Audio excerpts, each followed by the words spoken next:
Okay, we got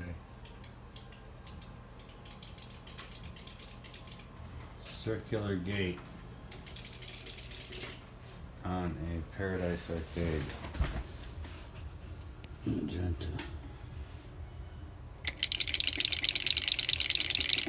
And it works when you pull it all the way up to it. So, yeah, it can be done. Believe me, I just didn't slap it together and it worked. But if you're crafty with stuff, don't be scared. Because the square gate on this thing, I didn't like it all to where I took it out. I didn't even have it in there. And you don't even have to take apart. You could just take your joystick apart to where you could slide the shaft out, and you know you're gonna want to put the other spring. You're gonna want to use your original spring in the Magenta setup, because I don't know, at least mine, the spring it came with was just way too tight, and the clickers you couldn't fit with the Magenta plate, or with their plate. I don't know why, but you couldn't lock it in. But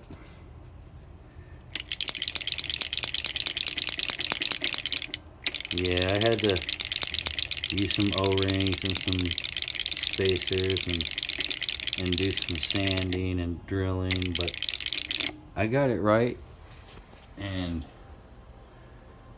yeah, it's doable, and it is much nicer. I mean, I fell in love with just a circle gate that I didn't care what was under it. I didn't care I had the Magenta. I just was like, man, I could.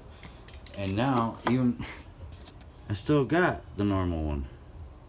You could just unplug that, plug it in there, and you're on. I'm not even, it's 2-in-1. Basically, that is just mounted on the bottom of an octagon gate. I just so happen to have the circular one.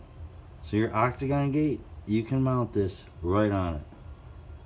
Get it right. And I know how. But yeah. And then you got 2-in-1 and whatever gate you prefer. You don't gotta go with their square gate. Which, I mean, I don't know why they haven't made, I mean, if they went through all the trouble to make that mold, just, it ain't no problem. This one isn't. This one's sized for a Sanwa setup, and it does just fine on their setup. It doesn't. It's not that precise like he's talking about. I mean, there is precise with spacing and stuff, but once you figure out what your limits are, it's doable.